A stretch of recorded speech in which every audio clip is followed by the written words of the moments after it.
नमस्कार दोस्तों, स्वागत है आपका वेरिटी न्यूज चैनल में। आज तारीख 10 जून 2026। तो चलिए जानते हैं आज की 25 बड़ी खबरें 10 मिनट में। उत्तर प्रदेश में 2027 विधानसभा चुनाव से पहले राजनीतिक माहौल गर्म हो गया है।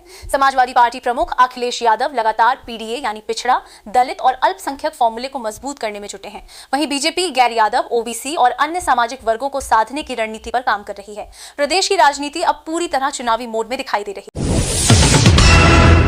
सपा अध्यक्ष अखिलेश यादव ने बीजेपी सरकार पर भ्रष्टाचार और विकास के झूठे दावों का आरोप लगाया है।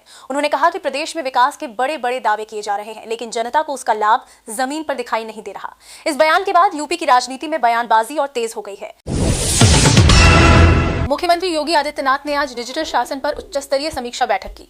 बैठक में ई ऑफिस, पारदर्शिता, एआई आधारित सेवाओं और प्रशासनिक सुधारों पर विस्तृत चर्चा हुई।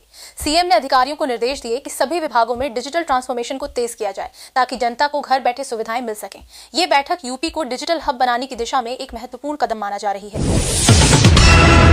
सपा अध्यक्ष अखिलेश यादव ने राम मंदिर ट्रस्ट के चढ़ावे में अनियमितताओं का आरोप लगाया। उन्होंने कहा कि जनता का दान ठीक से उपयोग नहीं हो रहा। इस पर ओपी राजभर समेत बीजेपी नेताओं ने तीखा हमला बोला।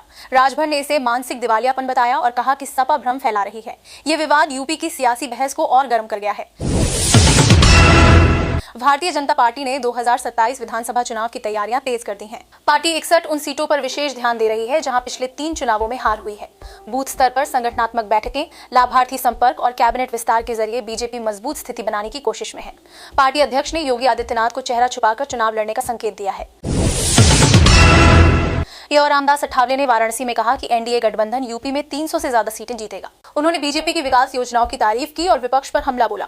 बीजेपी अब संगठनात्मक स्तर पर इन दावों को जमीन पर उतारने के लिए बैठकें कर रही है। आजाद समाज पार्टी के नेता चंद्रशेखर आजाद ने 2027 चुनाव में अकेले लड़ने और नगीना मॉडल को पूरे यूपी में फैलाने की घोषणा की। उन्होंने सत्ता परिवर्तन यात्रा शुरू की है और वंचितों, दलितों, पिछड़ों के लिए फ्री शिक्षा नौकरियों का वादा किया। उन्होंने गठबंधन के लिए दरवाजे खुले रखे, लेकिन पहल खुद नहीं करेंगे।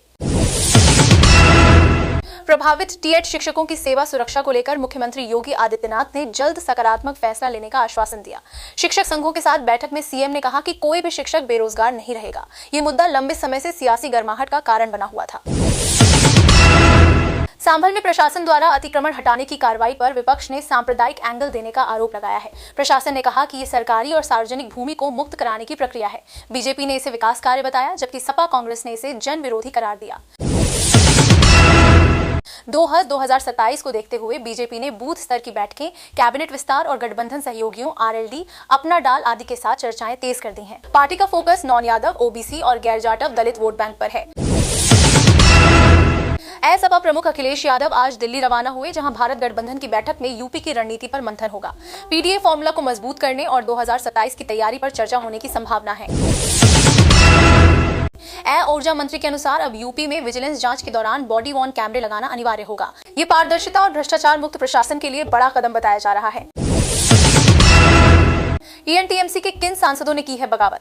ओबागी टीएमसी सांसद काकोली दास दस्तीदार ने बताया है कि उन्हें मिलाकर कुल 20 टीएमसी सांसदों ने अलग गुट बनाने का फैसला किया है। रिपोर्ट्स के अनुसार बागी सांसदों में शर्मिला सरकार, प्रसून बैनर्जी, जगदीश बसूनिया, कालीपदा सोरेन, असित मल, बापी हल्दर, अबू ताहिर, खलीकुर रहमान, अरूप चक्रवर्ती, शताब्दी रॉय, जून मालिया, पार्थ भौमिक और अन्य शामिल हैं। यमुना की सफाई के लिए दिल्ली सरकार का बड़ा कदम। 14 जून को शुरू होगा महाअभियान।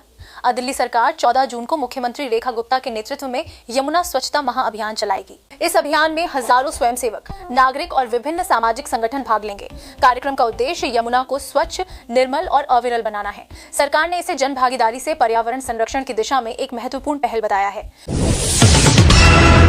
पूर्व मुख्यमंत्री स्टालिन का बड़ा दावा, कहा 3 महीने भी नहीं टेकेगी टीवी की सरकार।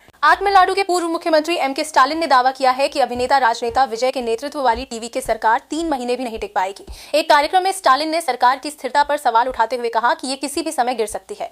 उन्होंने डीएमके कार्यकर्ताओं से एकजुट होकर विपक्ष की भूमिका मजबूत करने का आह्वान किया है।